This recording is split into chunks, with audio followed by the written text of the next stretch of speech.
Coming up tonight in the cruise view, we slowly make our way into Victoria for the first port of call on this port-intensive journey. We also find out who the officers are on board with the captain's welcome reception. And the Jewel of the Seas finally sees open waters as we make it to the ocean. It's all coming up, so let's set sail.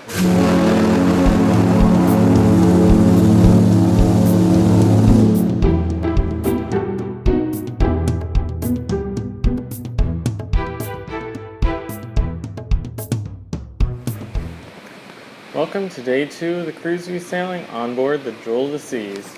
Today we were in Victoria, our second day on board the ship and the first port of call.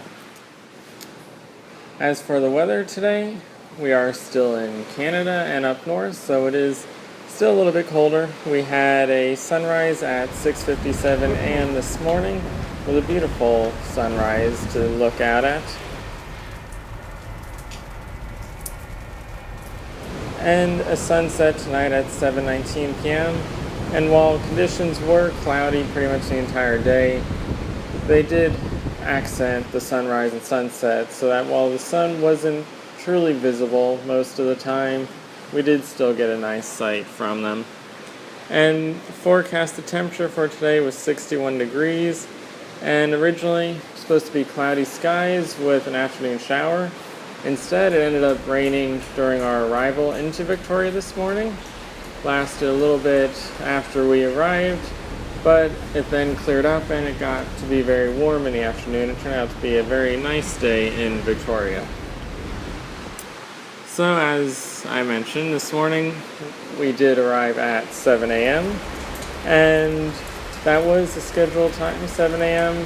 Our actual time that we truly stopped the ship was a little bit closer to 7:30, so we were slightly late, and I think that is probably the first time in a while that we've been late into a port of call.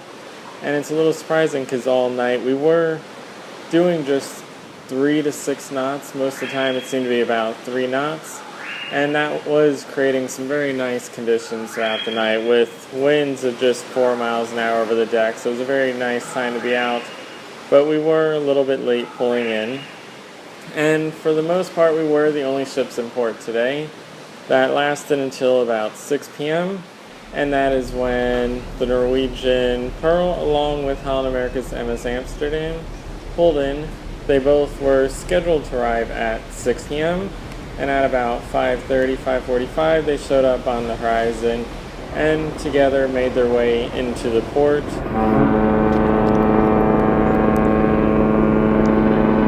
Eventually, both of them docking a little bit behind schedule at about 6:10 and 6:30 tonight.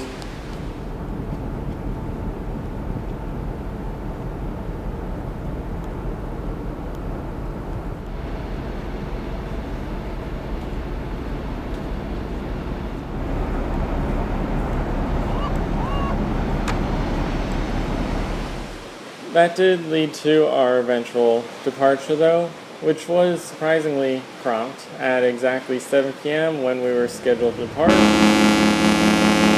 The captain sounded the horn and the ship left the port.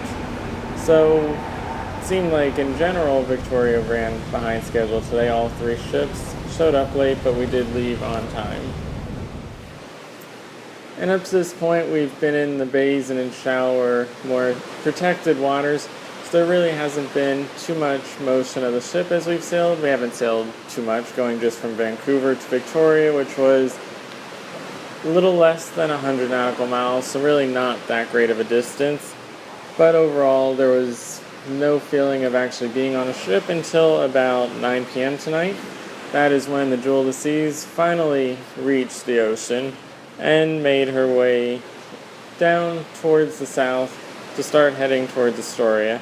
And at about that exact moment that she entered the seas, you could feel the ship start to get a little more rock in it. As soon as we left Victoria, we did go at 20 knots in order to make our scheduled call at Astoria tomorrow, but it really didn't cause any motion of the ship until we actually hit the ocean. And along with the slight rocking of the ship at the moment, which is causing a little bit of waves in the pools, there's a lot of rain and fog as well, so it's not too nice of a night to actually be out on deck. And there's also about 45 mile per hour apparent winds, which aren't too bad when you consider we're going 20 knots. And as for the seas, according to the ocean maps, it looks like we're hitting about 5-foot waves at the moment. That's a little bit rough, but really not too much. I've been monitoring the graphs for the past couple of weeks, and while the Pacific Ocean is typically calm with very blue maps, and the Atlantic usually has a little more green and reds to them, for the longest time the Pacific was looking more like the Atlantic, with a lot of big storms and high waves, while the Atlantic Ocean's been very calm this season. And about a week ago, that change suddenly started turning, and things were returning more to the normal conditions of a lot of blue, and currently it is, for the most part, back to blue conditions in the Pacific Ocean, so hopefully we'll get calmer seas the whole journey down. It looks like about 5 to 10 feet would be the max. There is no orange or reds on the map at this time, but I'll continue monitoring that each day and see if things do improve or if they continue to get worse the way they were about a week ago actually. They was still pretty bad. But as for the day in Victoria, since we did start in Vancouver and took the time in Vancouver to do the whale watching, which took us down to Victoria, we took the time in Victoria to take advantage of the ship. Since it is a very port-intensive cruise, there is not a whole lot of time to experience the ship, and the Radiance class is a brand new class for me. This is the first time I'm on board one of these ships, so there's a lot to see, a lot to explore, a lot to learn about these ships. So I took full advantage of that. And it was, of course, anyone that stayed on board during a port day knows, a very empty ship, which is oftentimes very nice to be able to just walk around the ship and really not have anybody around, pretty much have full run of the ship for the day. So the one kind of fun thing that can happen if you do stay on board, usually you don't know if it's going to happen until you're already on board, but there is a weekly crew drill that is required by law for all ships performed. I've gotten lucky in the past and seen it several times. Sometimes that I've seen it in Nassau already on the Quantum. We saw it in Barbados, and for the most part they're not too exciting. They sound the alarms, the crew get to their stations, and usually they claim some kind of fire or other issue like that, and eventually they lower all the lifeboats and test them out. Today, on the other hand, was a very intricate test, the most thorough test that I've seen on any of my sailings up to this point. I'm not sure what the reason is behind the more thorough test, but it was certainly a much better test than some of the other ones. When the drill first started this time, instead of just being a normal fire, it was a report of structural damage to the actual ship itself, and from there it started out normal with the whistle blowing and all the normal sirens going off to alert all the crew to get to their stations. But from there it continued to evolve throughout the morning. It lasted over an hour, and continuously there were more calls across the system with commands for different crew members to relocate to other parts of the ship, for muster stations to be relocated to different areas, and the situation continued to evolve for a good hour, with different areas of the ship becoming off limits and changing as the situation progressed, which is something I haven't seen in any of the other drills. For the most part, they're pretty much an incident occurs, evacuate the ship, and they're pretty much static, where this was a very elaborate and evolving event, and as you were walking around the ship, you could certainly see it was much more thorough than the others. There was a lot more people walking around and a lot more radio communication. There was a lot more stress, it looked like, on some of the people as they were trying to figure out what was happening. So it certainly seemed to be a much more realistic situation than most of the drills have been historically. And they even alerted sounded the alarm twice during the drill, once when it started and eventually later when they eventually did the command to evacuate ship.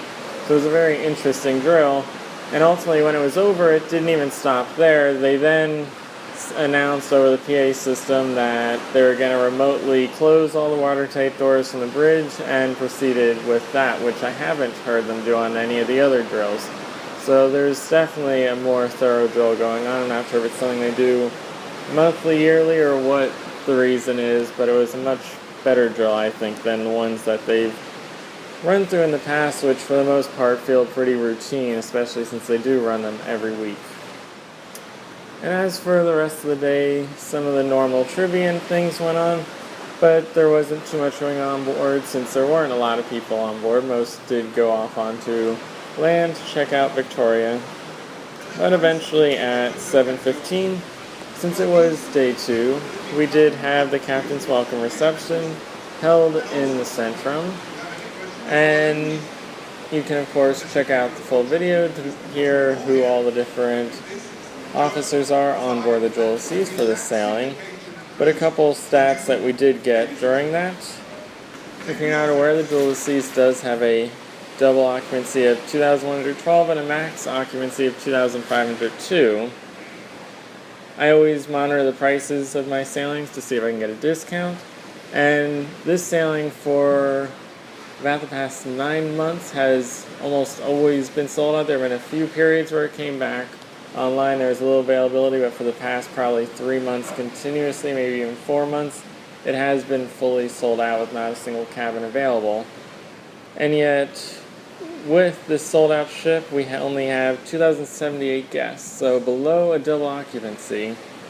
And those guests come from 24 different nations. We have 846 crew coming from 67 nations. So there's clearly a lot of solo travelers on board the ship this sailing, and that is one of the things that I've noticed compared to most sailings, that while the Quantum, one of the big complaints was a lack of special feeling, that they didn't really make a big deal about the fact that it was a new ship or the inaugural or any of those things. This, for the most part, it's technically a repositioning sailing, but it hasn't really been listed as that or advertised as that. But since the moment we've gotten board, they have been really pushing hard with the fact that it is a special and unique sailing, that it is a repositioning, and that it is full of a lot more Crown and Anchor members than usual, and that's certainly obvious when you walk around the ship. I think the number was about 1,500 Crown and Anchor members, so 3/4 of the passengers have been on a cruise before, and they are really pushing the fact that it is a unique and special sailing hard. And after this sailing, they will be doing some, I think 2 or 3 Pacific Coastal round trips from LA, but this is the only 8-night sailing, and it's the only one that is going from Vancouver down to Los Angeles. Up to this point, she's been doing 7 nights out of Alaska and Vancouver, and then she'll be doing 7 nights out of Los Angeles before heading down to the Caribbean. So it's nice to see them really push that fact that this is a special sailing, even if I think most of the passengers on board weren't viewing it as a special sailing up to this point. But that event was held in the Centrum, and that's the venue that I'm going to go a little more into tonight. So if you watch the Grandeur of the Sea series, you know that that ship does have the Centrum Wow. It was redesigned and renovated to give it a lot more lighting and other special features, but more importantly, the aerialist routines and different acts that take advantage of that vertical space on board the ship. The Jewel, on the other hand, is the last ship to get the oasisizing, which means that she does not have any of that digital signage. She does not have Centrum Wow, which she will be receiving in April. So she is pretty much a traditional ship and a traditional Centrum. So that means that it is a more traditional space than we saw on the Grandeur, and that was pretty obvious when you watch the captain's reception. It was a very classic one compared to the Grandeur, where it started out with an aerialist mini routine to get things going and build some excitement. This one was primarily run by the captain. He came out, and while Dennis really stole the show at the beginning, not only performing but actually singing for the start of the event. It's so hard to explain everything that I'm feeling face to face. I just seem to go dry. The captain came out after being introduced and was the one that introduced all crew members, and he also gave all the information about them. None of them did give any speeches, as often is seen during these events. Instead, the captain really took control and maintained it throughout the entire event, with the crew members and officers just lining up on the stairs as they're announced. And that was predominantly what the show was. So it only lasted about 10 to 15 minutes, which was a little bit shorter than most of them, but it was very simplistic, not really elaborate or anything too special.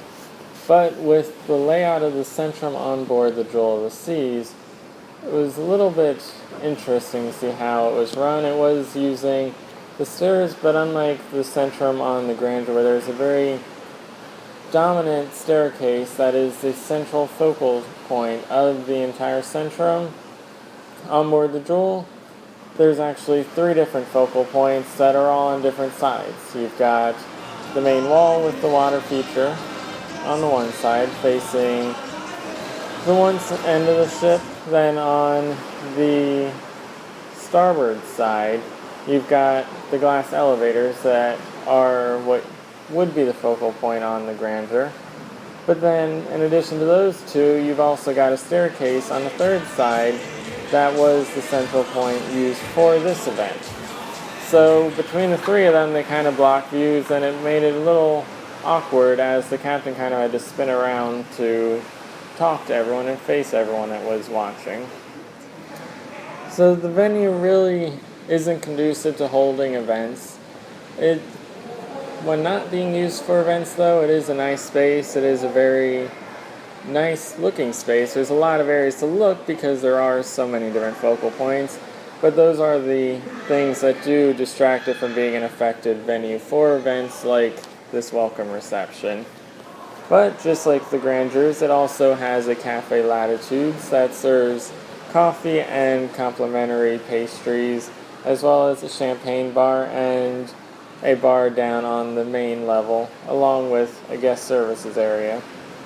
And compared to the Grandeur, with the staircases and the elevators separated, it actually seems like there's more traffic and flow continuously around the Centrum across all the levels. And it may actually get more use by people just sitting around, even if it's not being used as much for events. But they do have a little stage in the one corner down on deck 4, so they have music playing throughout the day, and it does travel all the way through the venue to the very top level of it. And then for tonight's dinner, it was formal night in the main dining room, and tonight's main ingredient was saffron, which usually this is the menu that I don't find anything that I like on. And with the timing of our departure today and all the different events going on, it made it difficult for me to get to the main dining room. So tonight, for me at least, just like on the Grandeur series, was a Windjammer night. And so far I've seen the Windjammer handle dinner 3 different ways. Unfortunately, the Jewel does not handle it in one of the better ways. I've seen on the Quantum where they just serve the same menu as lunch, and it pretty much was redundant to the lunch service. On the Grandeur, which was the best dinner service I've seen, they actually listed a separate national theme for each night of the cruise in the compass, along with the ingredient theme of the main dining rooms.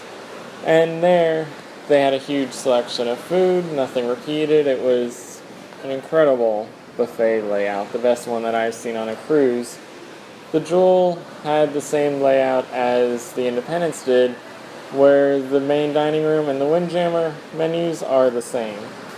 So if you go to the Windjammer, you get the same food as people in the main dining room, just laid out as a buffet. And unfortunately, while it may be nice for the people going to the Windjammer to escape dressing formally, people like me who are trying to find somewhere else to eat, that means there really isn't a second venue because they're both serving the exact same food. So if you don't like the main dining room, you don't like anything in the Windjammer either.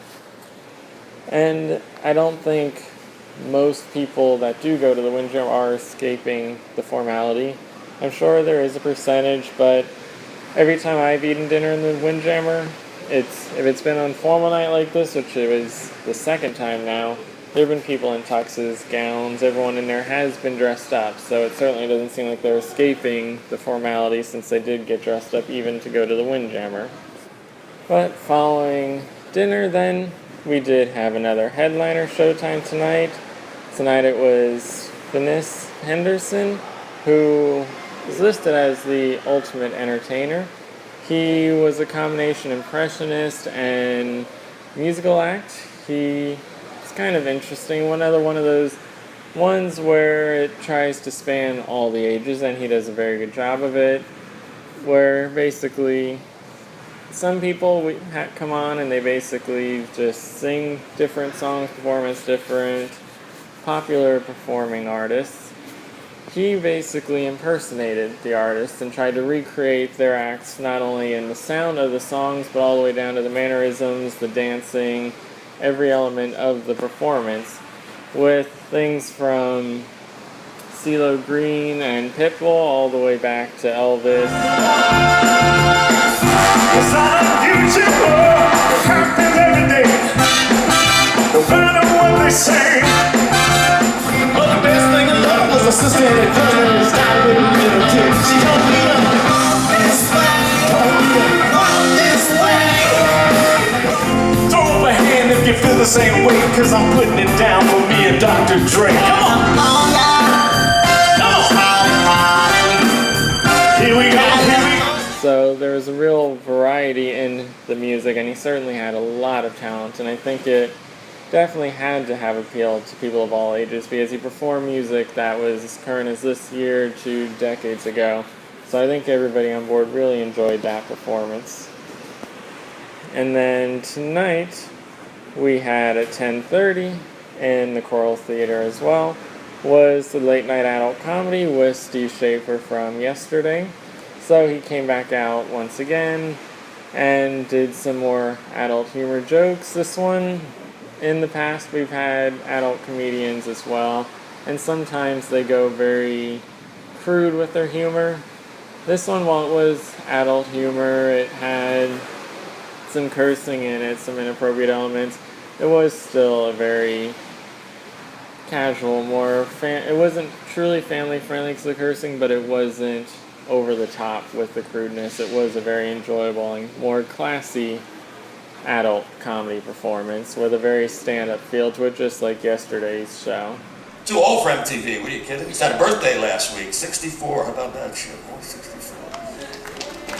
Okay, fair enough. I look good for 64, right? Yes, I do, I look good for 64. You know why? Because I'm 59, that's why. All of a sudden I look like shit, right? And I know I'm getting older. Weird shit happens, make you realize you're getting older, like your pants just start getting higher. There's nothing you can do about it. They just start climbing up. And then tonight at 11 o'clock, over in the Viking Crown Lounge was the Silent Party. And this is something that I've heard about online from a couple other ships, mainly the larger ships like the Oasis class having, and I believe the Quantum class now has, where all the guests wear headphones and the venue is completely silent. But everybody can listen to music and dance to it, and people can have different music playing in their headphones. So this is, from what I've heard, a rather large event that's usually publicized in other ships, and this one I haven't really heard anything about it beyond the compass. But it did get a big crowd. There is a large number of people up there, and last night when I stopped by it was completely empty. So even if they didn't advertise it, people obviously did find it and attend it. So that completes tonight's compass, and looking ahead to tomorrow, we are currently sailing down to Astoria. We've got some slightly rough seas, but not too bad. Hopefully they'll be smoother the rest of the sailing. And our scheduled arrival for Astoria is at 9:30 a.m. tomorrow. And this is our first port in the U.S. And for the first time on a cruise, that I've been on, at least, they're actually requiring every guest to go through customs before they can leave the ship. So they're bringing customs agents on board, and I believe they're setting up in the main dining room. I'll review it a little more tomorrow, how it goes. But every person must go through full customs before the ship can be cleared tomorrow morning. So that'll be a little bit of a wrinkle, see if it caused any hiccups or delays in actually being able to get off the ship tomorrow. So be sure to tune in again tomorrow and see how that goes.